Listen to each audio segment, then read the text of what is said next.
마가복음 6장 14절부터 29절까지 말씀입니다. 이에 예수의 이름이 드러난지라 헤롯 왕이 듣고 이르되 이는 세례 요한이 죽은 자 가운데서 살아났도다.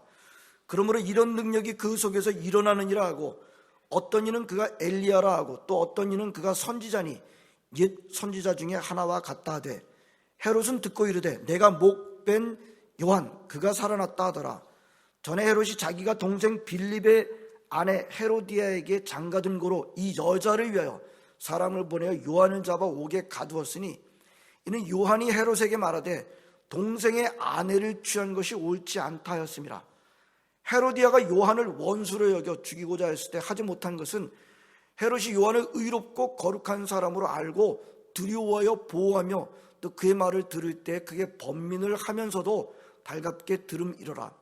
마침 기회가 좋은 날이 왔으니 곧 헤롯이 자기 생일에 대신들과 천부장들과 갈릴리의 귀인들로 더불어 잔치할세 헤로디아의 딸이 친히 들어와 춤을 추어 헤롯과 그와 함께 앉은 자들을 기쁘게 한지라. 왕이 그 소녀에게 이르되 무엇이든지 네가 원하는 것을 내게 구하라 내가 주리라 하고 또 맹세하기를 무엇이든지 네가 내게 구하면 내 나라의 절반까지라도 주리라 하거늘 그가 나가서 그 어머니에게 말하되 내가 무엇을 구하리까? 그 어머니가 이르되 세례 요한의 머리를 구하라니 그가 곧 왕에게 급히 들어가 구하여 이르되 세례 요한의 머리를 소반에 얹어 곧 내게 주기를 원하옵나이다 하니 왕이 심히 근심하나 자기가 맹세한 것과 그 앉은 자들로 인하여 그를 거절할 수 없는지라. 왕이 곧 시위병 하나를 보내어 요한의 머리를 가져오라 명하니 그 사람이 나가 옥에서 요한을 목베어 그 머리를 소반에 얹어다가 소녀에게 주니 소녀가 이것을 그 어머니에게 주니라. 요한의 제자들이 듣고 와서 시체를 가져다가 장사하니라. 아멘. 가끔 여러분들께 말씀드린 바 있습니다만 저는 지금도 산다는 것이 무엇인가 라는 질문을 하면서 삽니다. 특별히 저의 주변에서 있으시다가 하나님의 부르심을 받으신 분들, 이 세상을 떠나신 분들을 보게 되면 더 그 질문이 생각나게 돼요. 얼마 전까지만 하더라도 같이 정말 대화하고 교제하고 그러는데 그분이 하나님의 부르심을 받아서 돌아가셨다. 더 이상 안 계시다. 그런 일을 당하게 될 때마다 그러면 정말 산다는 게 뭘까? 나는 뭘 위해서 이렇게 애를 쓰면서 살고 있을까? 라고는 질문이 더 생각이 납니다. 물론 제가 그 질문에 대한 대답을 전혀 몰라서 그 질문을 계속하고 있는 것은 아닙니다. 그 대답을 알고 있고 그 대답을 다른 사람들에게 가르치고 설교하는 목사입니다. 그러나 여전히 그 질문을 하게 된다는 것입니다. 여러분, 인생이 만만치 않습니다. 다른 사람을 보니까 다 순풍에 돛단 듯이 다 살고 있처럼 보입니다만 인생 쉽게 사는 사람 아무도 없을 것입니다. 그렇다고 사람들이 다 평안을 누리지 못하고 다 고통 가운데 살고 있는가? 그런 것도 아닐 것입니다. 주님은 내 인생의 주인으로 모시고 사는 우리 하나님의 자녀들에게는 세상 사람들이 알 수 없는 평안과 감사가 있습니다. 하지만 적어도 인생이 그렇게 만만치 않다. 특별히 내 마음대로 내 뜻대로 인생이 되는 것은 아니라는 것을 우리는 점점 더 알아가고 있습니다. 보통 젊었을 때는 기세가 등등하죠. 힘이 있어서요. 그렇죠? 젊었을 때는 힘이 있어서 그리고 또 그것도 적은 지식이지만 지식이 있어서 뭘 알고 있다고 생각을 해서 우리는 내 인생이 내 생각대로 될 것이다라는 생각을 많이 합니다. 그렇게 돼야 된다고 생각을 합니다. 그런 시간이 지나면서 내가 가지고 있는 지식이 얼마나 작은 것인지 내가 갖고 있는 눈은 또 얼마나 모자란 것인지를 점점 깨닫게 됩니다. 인생이 내 뜻대로 되는 것이 아니구나. 그래서 점점 큰 소리가 줄어들게 되죠. 그렇죠? 그런데 나이가 들었는데도 그렇게 생각하지 않는 분들도 계세요. 여전히 큰 소리 치고 그러고 계신 분들도 계십니다. 아직 젊으신 걸까요? 좋게 보면 이제 젊으신 것이기도 하고 여전히 꿈을 가지고 있다. 하지만 한편으로는 그만큼 세월에 따라서 성숙이 덜 되고 있는 것 아닌가 라는 생각을 하게 됩니다. 얼마 전에 제가 학교에서 가르치는 중에 했던 학생이 한 질문을 소개한 적이 있습니다. 왜 하나님은 하나님의 신실한 자녀들을 고통 가운데 두시는 겁니까? 새로운 질문이 아니라 그랬어요. 아주 고전적인 질문입니다. 왜 예수 잘 믿는데 고통 속에서 살다가 죽는 겁니까? 오늘 본문에서 우리는 그 질문을 불러일으키는 전형적인 한 사람을 보게 됩니다. 예? 자, 왜 예수 잘 믿는데 고통 속에서 살다가 죽임을 당하는 겁니까? 이 질문을 불러일으키는 이 한 사람을 통해서 우리는 산다는 게 무엇인지 다시 한번 좀 묵상하도록 하겠습니다. 오늘 본문을 보면 14절부터 보게 되면 헤롯 왕이 나옵니다. 여러분, 신약 성경에 나오는 헤롯 왕은 다 똑같은 사람이 아니에요. 그걸 다 말하려면 좀 복잡한데요. 간단하게 이렇게 하겠습니다. 예수님이 태어나셨을 때 헤롯 왕이 있었어요. 이 사람은 헤롯 대왕입니다. 헤롯 the Great. 이 사람은 어떤 사람이었어요? 예수님을 죽이려고 그랬어요. 동방 박사들이 와가지고 유대인의 왕으로 나신 이가 누구시냐? 아니, 지금 내가 왕인데 유대인의 왕이 났다고? 가만히 둬서는 안 되겠다. 그러면서 거짓말을 하죠. 예, 유대인의 왕으로 나신 그분이 있으신 것을 알려주셔. 나도 가서 경배하겠어. 알고 보면 뭐예요? 죽이려고 했던 거죠. 그래서 예수님의 가족들은 애굽으로 피신해 갔습니다. 피신해 간 사이에 본국에서 헤롯 왕이 죽었다는 거요. 예, 헤롯 왕이 뭐 죽었는지요? 예, 그 다음에 바뀌었어요. 돌아올 때는 헤롯 왕이 헤롯 대왕이 아니라 헤롯 아켈라오였습니다. 이 헤롯 아켈라오 왕이로 바뀌었는데 이 헤롯 아켈라 왕도 굉장히 잔인하고 유대인들을 폭압적으로 억압적으로 그렇게 다스린 왕이었습니다. 그 예수님이 돌아오시긴 했지만 꿈의 지시를 받고 고향 땅으로 가지 않고 갈릴리 나사렛이라는 곳으로 그렇게 가셔서 사시게 됐습니다. 이 헤롯 아켈라오는 굉장히 폭력적이고 억압적이어서 유대인들의 원성을 많이 샀어요. 그래서 유대인 지도자들이 로마 황제한테 청원을 했습니다. 이 사람이 우리나라를 다스리면 안 됩니다. 이 사람을 숙청해 주세요. 그랬더니 로마 황제가 그 청원을 받아들여가지고 이 헤롯 아켈라오를 쫓아냈습니다. 그러면서 이제 그 유대 땅은 로마에서 직접 총독을 보내가지고 다스리게 되었던 것입니다. 그게 그 주후 6년입니다. 한편 유대 땅은 그렇게 해서 로마에서 총독이 와가지고 다스리게 됐고, 저 갈릴리 땅은 좀 달랐어요. 갈릴리 땅은, 갈릴리와 이두메 땅은 헤롯 대왕의 또 다른 아들이었던 헤롯 안티파스 왕이 바로 갈릴리 쪽과 이두메 지역을 다스리고 있었습니다. 간단하게 보면은 예루살렘의 유대 지역은 로마의 총독이 와서 다스리고 있었고, 갈릴리 지역은 헤롯 안티파스라고 하는 왕이 다스리고 있었다. 자, 본문에 나오는 헤롯 왕은 바로 헤롯 안티파스, 헤롯 안디바라고 하는 왕입니다. 헤롯 가문이 좀 복잡해요. 하지만 그 당시에 권력가의 가문이 대체적으로 이랬습니다. 특별하게 복잡한 것 아닙니다. 자, 이 헤롯 안티파스, 헤롯 안디바라고 하는 이 갈릴리 지방의 왕 가운데 왕에게 이복 동생이 있었습니다. 예? 아버지는 같지만 어머니는 다른 그 동생이 하나 있어요. 헤롯 빌립입니다. 이 여자에게 아내가 이 헤롯 빌립에게 아내가 있었는데 헤로디아라는 그런 여자예요. 이 헤로디아 여자가 굉장히 또 나름대로 매력이 있었던 것 같습니다.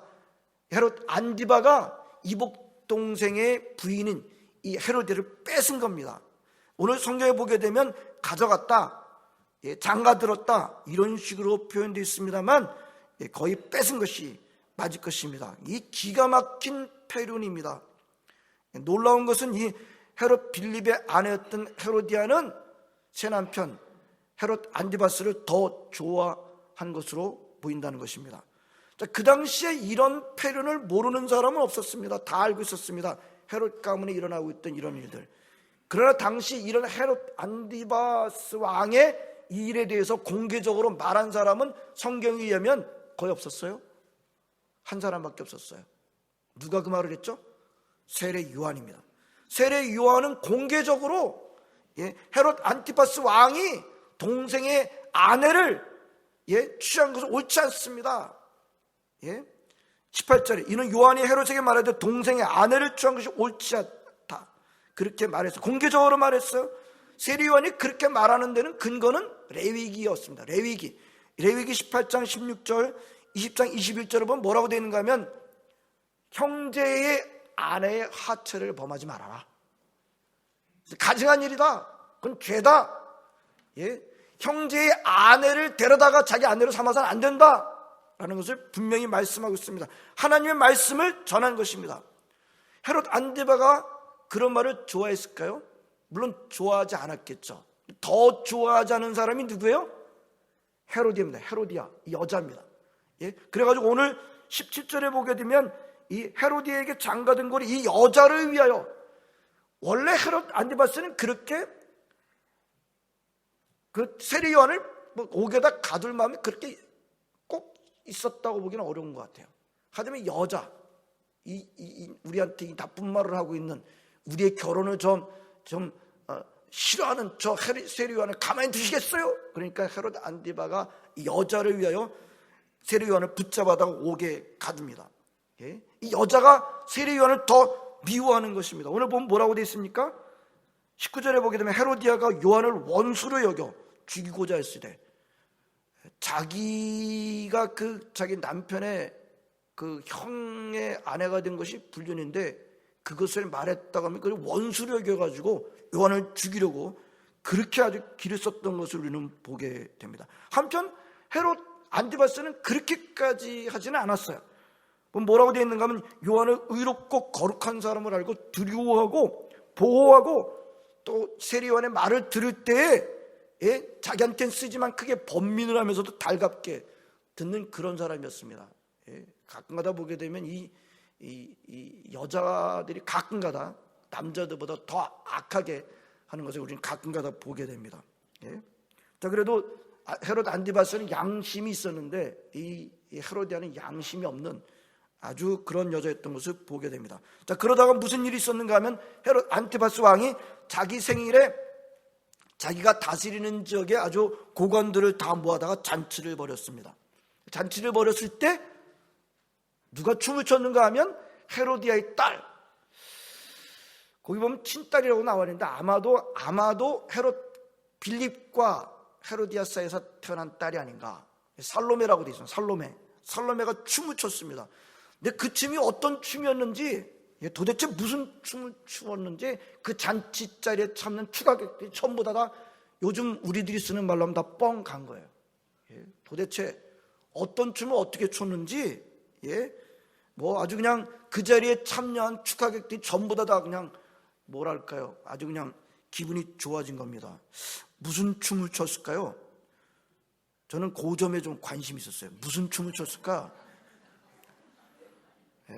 아주 수준 높은 발레였을까? 발레였는지 발버둥인지는 잘 모르겠습니다만 아주 수준 높은 고상한 춤이었을까? 그랬을 것 같지는 않아요. 제가 볼 때 아주 요사스러운 춤이었지 않았을까? 아마 이 부분은 이제 영화로 만든 사람들은 다 이 살로메의 춤을 아주 요사스러운 춤으로 그렇게 그리고 있었던 것을 보게 됩니다. 아무튼 그 살로메의 춤을 보면서 많은 사람들이, 축하객들이 다 기분이 크게 올라간 겁니다. 그러니까 그 잔치를 베푼 주인인 헤롯 안티파스가 기분이 아주 더 좋아져가지고 그 자리에서 살로메한테 아주 그냥 큰 소리 치는 겁니다. 네가 원하는 것은 무엇이든지 다 말해라. 내가 다 들어주겠다. 무슨 말까지 했어요? 나라 절반이라도 달라면 주겠다. 아주 전형적인 아주 아주 큰 소리 치는 사람인 것을 보게 됩니다. 조심해야 돼요. 기분이 좋아질 때 큰 소리 치는 걸 참 조심해야 됩니다. 자신을 부풀려서 내가 왕인데 하는 그런 생각, 자신을 부풀려서 큰 소리 쳤던 것을 보게 됩니다.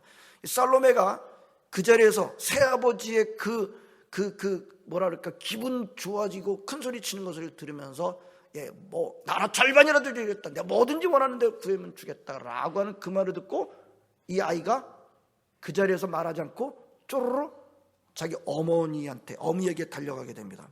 누구한테 달려갔어요? 헤로디한테 달려갑니다. 어머니, 새아버지가 제가 춘 춤에 뻥 간 것 같아요. 나라 절반이라도 떼주겠대요. 뭘 달라 그럴까요? 그러니까 뭐라 그래요? 헤로디아는 두 번 생각도 안 한 것 같아요. 두 번 생각도 안 하고 세례요한의 머리를 달라고 해라. 정말 그 세례 요한 우리한테 정말 싫은 소리 하고 있는데 그 사람 좀 안 보이게 해달라, 이 정도가 아니잖아요. 세례 요한의 머리를 달라 그래라. 이 얼마나 마귀적인 여자입니까? 살로메가 급히, 거기 보면 급히라고 되어 있습니다. 급히 25절에 가서 헤롯 안디바 왕한테 가서 세례 요한의 머리를 소반에 얹어 곧 내게 주기를 원하옵나이다. 기가 막혀요. 헤롯 안디바 왕은 굉장히 예측을 못했던 것 같아요. 상당히 고민을 합니다. 왕이 심히 근심하나. 근데 얼마 전에 바로 뭐라 그랬어요? 왕으로서 그 여자아이 앞에 나라 절반이라도 주겠다. 이건 뭐예요? 자기를 높이는 거예요. 자기의 레퓨테이션, 명성, 이거를 걸고 하는 말이죠. 거기서 그 말을 했는데 그건 안 되겠다 그렇게 말하면 되겠어요? 왕으로서 권위가 있고. 그 말을 물릴 수가 없었습니다. 병사를 시켜서 세례 요한의 목을 베어 소반에 얹어 갖고 오게 합니다. 살로메는 그것을 받고 쪼르르 또 어머니한테 달려가서 세례 요한의 목을 줍니다. 요한의 제자들이 그렇게 해서 죽은 자기 스승 세례 요한을 장사 지냅니다. 성도 여러분, 한번 생각해 보세요. 세상에 이렇게 허망한 죽음이 어디 있을까요? 세상에는 많은 죽음을 보게 되면 참 허망한 죽음이 있어요. 그런데 성경 전체에서 볼 때 이 세례 요한의 죽음만큼 허망한 기가 막힌 죽음이 어디 있을까요? 물론 예수님의 죽음보다 뭐 더한 건 아니겠습니다만 이 세례 요한의 죽음만큼 허망한 죽음이 어디 있을까요? 여러분, 세상 사람들이 하는 말로 표현해 볼 때 세상에 개죽음도 이런 개죽음은 없다. 사람들은 그렇게 말할 것입니다. 과연 그럴까요? 두 가지를 묵상하도록 하겠습니다. 첫 번째, 세례 요한은 자기가 그런 말을 하게 되면 어떻게 될지를 전혀 몰랐을까요? 내가 이 말을 하게 되면 괜찮을 거야. 나는 하나님의 말씀을 전했기 때문에 괜찮을까, 그렇게 생각을 했을까요? 아니죠. 세례 요한은 그 말을 하게 되면 자신이 무슨 일을 당하게 될지는 모르지 않았습니다. 여러분, 세례 요한이 선지자입니다. 헤롯 안디바 왕이 누구고 헤롯이라는 여자가 어떤 여자인지를 모르지 않았습니다. 그 말을 하면 자신에게 화가 미치리라는 것을 모르지 않았습니다. 그러나 그는 외쳤습니다. 그는 공개적으로 헤롯 안디바는 하나님의 말씀을 어겼습니다. 깨뜨렸습니다. 왕으로서 하나님의 말씀을 어긴 것입니다 라고 그는 외쳤던 것입니다. 거기에 자기의 목숨이 걸려 있었던 것입니다. 성도 여러분, 이 점을 어떻게 생각하십니까? 여러분, 이걸 우리 현대인들인 저희들이 보면 이거 어떻게 생각하세요? 요즘 사람들이라면 이 일에 대해서 어떻게 말할까요? 많은 현대인들은, 많은 사람들은 이 세례 요한이 말은 틀린 말을 한 것 같지는 않은데 지혜롭게 한 것 같지는 않다, 이렇게 생각하지 않을까요? 말 한마디 했다가 죽을 일을 뭐하러 하느냐? 사람들은 그렇게 말할 거예요. 정말 하고 싶은 말이 있어도 꼭 죽을 필요는 없지 않겠는가? 그 말을 하면 자기가 죽을 줄 안다고 한다면 그 말을 꼭 그렇게 할 필요가 있었겠는가? 여러분, 이런 주장을 우리가 쉽게 넘어가기 쉽지가 않습니다. 또 하나의 중요한 도전은요, 세례 요한이 말한 그 문제가 뭐예요? 왕의 결혼 문제예요. 뭐예요? 우리들이, 현대인들이 좋아하는 말로 사생활 문제라고 보는 거예요. 남의 사생활 문제인데 왜 남의 사생활 말하다가 죽어? 바보네. 목숨이 귀한 줄 모르네. 그 귀한 목숨을 더 귀한 곳에 써야 되는 것이 지혜로운 것 아닌가? 언뜻 보면 세례 요한이 외친 것은 기독교의 본질과는 꽤 거리가 있어 보입니다. 거기다가 목숨을 걸 일은 아닌 것처럼 보입니다. 남의 사생활로 보입니다. 하나님의 자녀들조차 꽤 이런 태도가 있으리라고 보여집니다. 그러면 세례 요한이 실수한 건가요? 세례 요한이 지혜롭지 못한 건가요? 우리는 성경을 그렇게 읽을 수 없습니다. 우리는 성경을 그렇게 읽을 수 없어요. 중요한 것은 세례 요한은 하나님의 말씀을 외쳤다는 것입니다. 여러분, 하나님의 말씀은 진리입니다. 그는 진리를 외쳤습니다. 그 진리를 외치면 자기가 죽을 수 있다는 것을 모르지 않았습니다. 그런데도 외친 것입니다. 성도 여러분, 오늘 이 시대를 살아가는 저와 여러분들, 이 시대가 정말 필요로 한 것이 무엇일까요? 저와 우리 이 시대를 사는 이 시대가 정말 필요한 게 뭘까요? 정치일까요? 요즘 마음들이 좀 편하시진 않으실 텐데 정치일까요? 경제일까요? 군사력일까요? 기술일까요? 지식일까요? 재능일까요? 다 있어야 할 것들입니다. 필요 없는 것들은 아닙니다. 그러나 정말 중요한 것이 무엇일까요? 하나님의 말씀 아닙니까? 예? 우리가 사는 지금 이 시대에 가장 필요한 것이 있다고 한다면 하나님의 말씀 아닙니까? 오늘 우리 시대가 혼란스럽다고 한다면 왜 혼란스러워요? 왜 혼란스러워요? 한번 생각해 보세요. 예? 하나님의 말씀이 제대로 외쳐지지 않고 있기 때문이 아닐까요? 이 세례요한 같이 하나님의 말씀을 외치는 그 외침이 작기 때문이 아닐까요? 오늘날 교회에게 부족한 것이 무엇일까요? 세례요한 같은 자세가 아닐까요? 그렇다면 하나님의 말씀을 전할 때 오늘 본문에 나오는 세례요한 같은 자세가 오늘 우리에게도 필요하지 않을까요? 물론 저를 포함해서도입니다. 세례요한의 죽음은 결코 개죽음이 아니었습니다. 두 번째, 좀 더 우리가 들여다볼 문제가 있어요. 이 헤롯 안디바라고 하는 왕이 유대인이 아니었다는 겁니다. 무슨 뜻입니까? 세례 요한이 헤롯 안디바 왕의 그 비도덕적인 삶을 지적하는데 근거를 삼은 것은 구약 성경이었습니다. 문제는 헤롯 안디바 왕은 유대인이 아니었기 때문에 그 헤롯 안디바 왕한테 구약 성경을 들어서 그를 비난한 것은 어찌 보면 덜 맞는 일이었다는 것입니다. 그런데도 세례 요한은 구약 성경에 기록된 하나님의 도덕법을 들어서 헤롯 안디바 왕을 지적했던 것입니다. 이걸 어떻게 이해를 해야 될까요? 예? 유대인도 아닌 구약 성경을 가지고 있지도 않은 이방인한테 구약 성경을 들어서서 당신 잘못하셨습니다 라고 말하는 것을 여러분 어떻게 생각하시겠어요? 성도는 구약의 도덕법은 유대인한테만 해당되는 것입니까? 여러분, 구약 성경의 도덕법은 유대인한테만 해당되는 것이 아닙니다. 지금도 변함이 없는 하나님의 보편적인 진리의 말씀입니다. 유대인만 지켜야 하는 것이 아니라 세상의 모든 백성들이 지켜야 할 법인 것입니다. 십계명을 어떻게 생각하십니까? 이스라엘 사람들만 지켜야 되는 법입니까? 예수 믿는 사람들만 지켜야 될 법입니까? 아니라고 얘기하지 않습니까? 가끔 교인들 가운데 세상의 거짓 가르침에 영향을 받아서 구약을 무시하는 사람들이 많아요. 구약 성경은 이스라엘 사람들한테만 해당되는 거지 지금 신약 이후에 살아가는 우리한테는 별 의미가 없지. 세상에 이런 거짓 가르침들이 얼마나 많은지 모릅니다. 물론 구약 성경에 기록되어 있는 의식법들, 제사에 관련된 법들은 지금 문자대로 지키진 않습니다. 우리가 짐승을 잡아다 제사를 드린 것 아니지 않습니까? 예수 그리스도를 통해서 이미 성취되었기 때문입니다. 그러나 구약의 도덕법들은 그렇지 않습니다. 지금도 지켜져야 할 하나님의 진리의 말씀입니다. 문제는 성도들한테 그 확신이 너무 약해요. 세례 요한은 다른 것도 아니에요. 구약 성경에 기록된 하나님의 도덕법을 가지고 유대인도 아닌 이방인인 헤롯 안디바 왕의 비도덕성을 지적하고 있습니다. 많은 하나님의 자녀들에게 하나님의 도덕법의 우월성과 충분성에 대한 확신이 부족해요. 세례 요한은 그 이방인한테 하나님의 말씀을 들어서 구약 성경을 들어서 왕의 사생활을 지적했는데 그 대가는 자기 목숨이었어요. 그 목숨을 잃은 과정이 너무나도 허망해요. 왕이라는 자가 동생의 아내를 빼앗아서 있고요. 그 빼앗은 동생의 아내의 딸이 춤추며 넋을 잃어가지고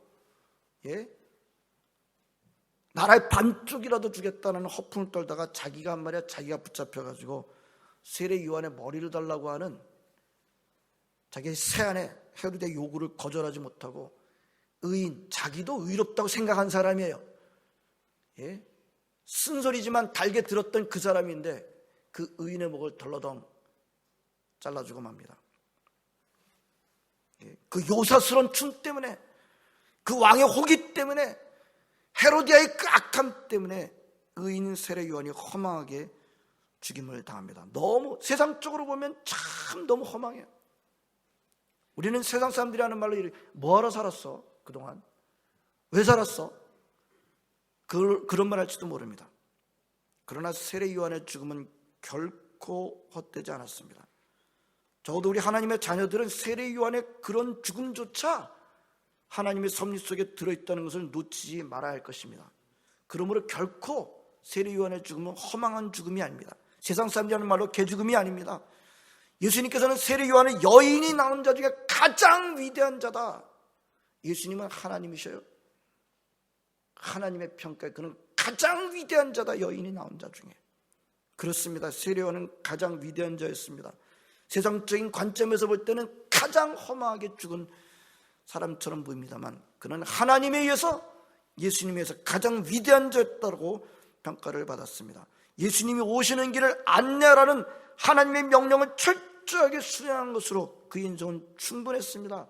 그는 열매를 따먹지 못하고 죽은 것 같아요? 그는 허망하게 죽임을 당한 것 같습니다. 그러나 결코 망하지 않습니다. 오늘 본문을 통해 우리 세례 요한의 죽음을 보면서, 사실 오늘 본문은요 거의 그 본문으로 안 삼는, 제가 이렇게 보니까 처음 설교하는 것 같아요. 그동안에 많은 본문들 했지만 오늘 처음 설교하는 것 같아요. 오늘 세례 요한의 죽음을 보면서 우리 자신한테 이렇게 질문을 하지 않을 수가 없습니다. 산다는 게 뭘까? 이 질문은 지금 어느 질문으로 연결되어 있어요? 어떻게 죽을 것인가? 이 질문하고 연결되어 있다고 여겨지지 않습니까? 어떻게 살 것인가? 산다는 게 뭔가? 어떻게 죽을 것인가? 성도 여러분, 여러분들은 어떻게 죽을 것인지를 준비하시고 계십니까? 이명구 목사님 오늘 너무 아침에 무거운 주제를 다루는 것 같아요. 그렇게 생각하십니까? 어떻게 죽을지를 좀 준비하시고 계세요?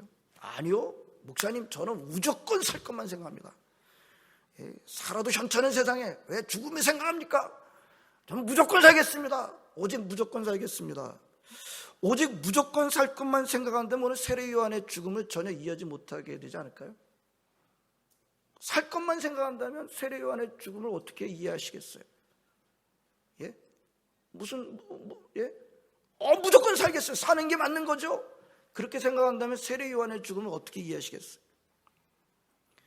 우리의 관점이 이 세상에만 매여 있다고 한다면 세례 요한의 죽음은 아주 허망한 죽음이에요. 아주 비극적인 죽음이에요. 하지만 세례 요한의 죽음은 정말 허망한 비극처럼 보입니다만 비극이 아닙니다. 예수님의 길을 예비하는 가장 의미 있는 삶이었습니다. 그는 소임을 다했을 때 가장 허망한 급격한 폭력적인 죽임을 당하고 말았습니다만 우리 주님 평가는 전혀 달라요. 가장 위대한 자였다. 성도 여러분, 저 여러분들의 인생관이 결코 이 땅만으로 제한되어 있지 않기를 진심으로 바랍니다. 영원한 하나님 나라의 관점을 가지시길 바랍니다. 오늘 이 예배 자리에 나온 여러분들한테 어떻게 죽을 것인가 라고 하는 이 질문에 대한 대답이 분명히 있으시길 바라고요. 그 대답은 사람들이 좋아하는 대답이 아니라 하나님께서 좋아하시는, 하나님께서 기뻐하시는 대답이길 진심으로 바랍니다. 기도하시겠습니다. 하나님 감사드립니다. 오늘도 주님의 전에는 함께 예배드리는 기쁨을 누리게 하심을 진심으로 감사를 드립니다. 우리 세례 요한의 죽음에 대해서 한 세상적으로 볼 땐 너무나도 정말 하나님 참담하기 짝이 없고 허망하기 짝이 없는 정말 무가치한 죽음이라고 생각되지만 결코 그렇지 않은 죽음인 것을 묵상했습니다. 하나님 아버지, 저희들로 하여금 산다는 게 무엇인지, 주님 앞에서 어떻게 살다가 부름을 받게 될 것인지 저희를 하여금 준비하게 해주시기 원하고, 이 대답이 사람들이 기뻐하는 대답이 아니라 하나님께서 기뻐하시는 대답으로 준비하며 살아가는 우리 모든 성도들 되게 하여 주시옵소서. 예수님의 이름으로 기도합니다. 아멘.